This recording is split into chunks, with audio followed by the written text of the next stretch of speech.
Prayer can be one of the most challenging things for people. And you would think it wouldn't be, right? Like one of the things that we say about prayer all the time is that essentially it's just a conversation. You're just talking with God. And really, as a conversation, there should be this sense of a back and forth. But I don't know about you. A lot of times in my life, there have been times when prayer has felt like I'm just talking to the ceiling. Are the words that I'm saying just bouncing off the ceiling? Is anything really happening? So today, as we talk about prayer, I want to address that feeling. I want to address what it is to deal with that and realistically to stop and say there's one really important aspect of prayer that we always forget about, and it's simply that God is listening. See, the reason we're talking about prayer is because I really believe with all my heart that prayer is this key when it comes to spiritual practices, spiritual disciplines, growing in our faith and building these habits and rhythms in our life that help us to live out the Christian life. Prayer is one of the foundational key practices because prayer, in a sense, unlocks other practices for us. A lot of other practices really are just another variation or another form of prayer even.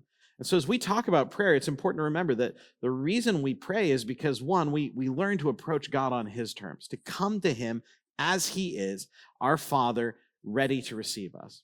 It also is a place where we learn to practice what we call witness. Prayer is the place where we learn what it is that God is with us, and that as we spend our days and our lives, every minute, every second, that sense of knowing that Jesus is with me, that sense of knowing that God is with me, that's an important one to keep in mind. And then thirdly, prayer is where we learn to surrender to God. It's where we learn to say, okay, God, I trust you. Whatever you say, whatever you've chosen, I believe you, and I believe that that's what's good. You see, I really think that for all of us, we're going to spend our lives growing and learning to pray. To paraphrase Teresa of Avila, everyone is a beginner when it comes to prayer. In other words, every single one of us, all our lives, it doesn't matter how long you've been praying, you're always going to feel a little bit like a beginner, like you're just getting started out with this thing. So the question for us becomes, how do I know that there's more going on? And what do I do with the fact that sometimes my prayers do just feel like they're bouncing off the ceiling? What do I do with the fact that sometimes it just feels like all I'm doing is walking through the motions of this thing? Do my prayers really go any further than the ceiling? Well, it's one of the most important and often overlooked aspects of prayer. The fact that God is actually listening, that God is actually paying attention. I mean, think about it. When you're talking to somebody, when you're having a conversation with somebody, there's a difference between knowing that they are listening and their minds are just trailing off somewhere else, isn't there? There's that sense of being able to say, you know what? I can speak deeply and honestly because I know you're paying attention. And then as soon as they stop paying attention, the temptation is to start to say ridiculous things to try to grab their attention again, isn't it? Listen, God is actually listening. So before we get into our text today, a little bit of what might feel like an anthropology lesson. As we look at humanity and human cultures across the spectrum of human history, there's always been this desire for the connection with the divine, this recognition that we are not all there is in this universe, and that we desire and belong in a connected relationship with God. People strive to get the attention of the gods. It's something they've always done, whether it was offering sacrifices to make sure that there would be good rain for the harvest, whether it's the bargaining and negotiating that people turn prayer into, right? Like we've done that, haven't we? Where we'll look at God and say, God, if you'll do this, then I'll do this. Listen, we strive to get God's attention. We think that by our many actions or our many activities that somehow we are going to force God to do something. We are looking for this because we feel disconnected. We feel like we've been separated from him, and that is exactly the case. We, as humans, because of our sin, are separated. We are disconnected from God. And no matter how much striving you may try to accomplish, you will never be able to bridge the gap that's between you and God. That's why Jesus came to us. God puts on human flesh and literally becomes the bridge between heaven and earth. making a way for us to have relationship with him. So whether it was through a system of sacrifices, through people's desperate pleas, or even sometimes through the establishment of a priesthood. If you'll pay this much to the priesthood, then the priests will pray and God will hear. Listen, whatever you might be accustomed to or whatever you might be familiar with, the fact is it's all born out of the same place. Are my prayers just hitting the ceiling? What can I do to get God to hear me? The good news is that Jesus has made a way for us. And the good news is that God is listening. In Hebrews chapter 4, verses 14 through 16, the author of Hebrews writes these words: "So then, since we have a great high priest who has entered heaven, Jesus, the Son of God, let us hold firmly to what we believe. This high priest of ours understands our weaknesses, for he faced all of the same testings that we do, yet he did not sin. So let us come boldly to the throne of our gracious God, and there we will receive his mercy, and we will find grace to help us when we need it the most." So let's talk about what he's saying here. The author of Hebrews here is pointing something out to us. He says, first of all, we have this great high priest who has entered heaven on our behalf. Jesus is the new mediator between you and God.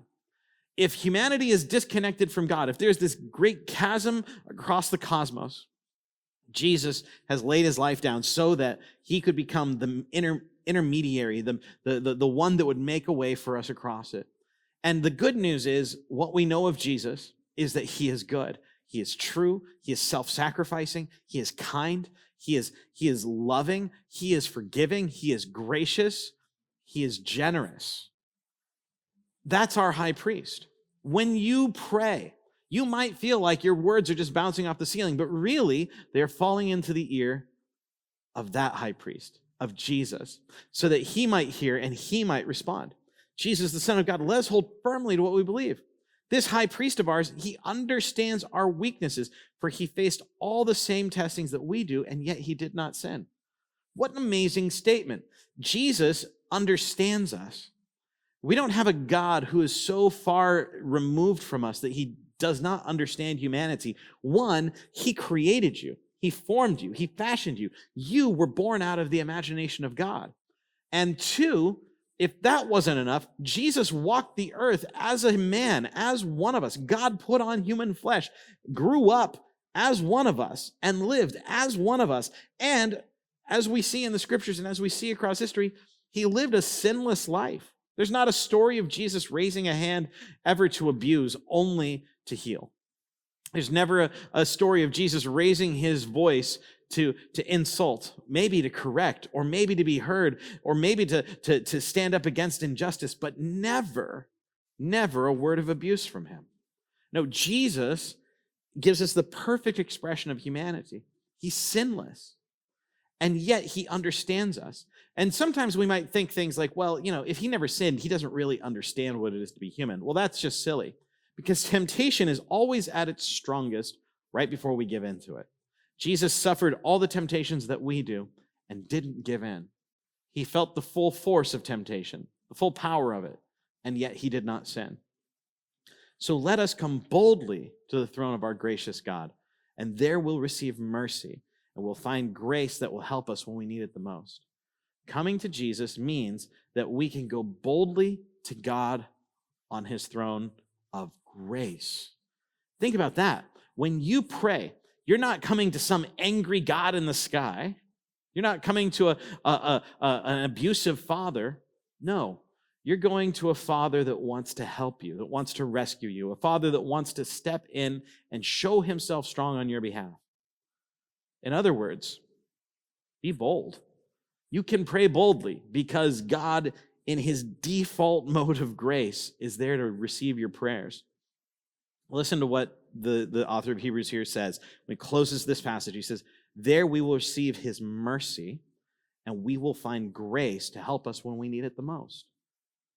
When you pray, you go to God the Father, and he gives you mercy and the grace that you need when you need it the most.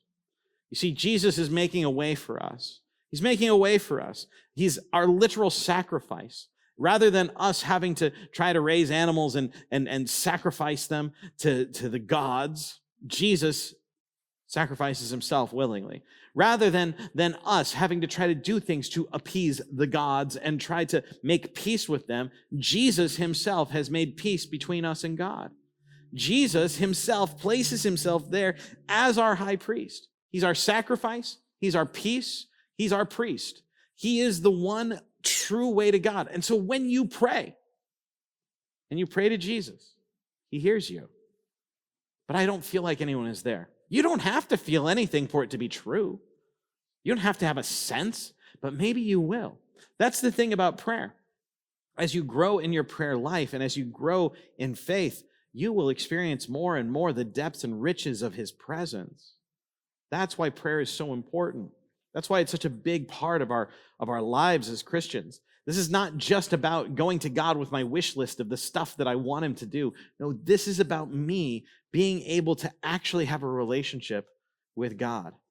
So when you pray, recognize that Jesus has made a way for you to reconnect to God. And because of that, you can pray boldly because he's given you grace and he is listening.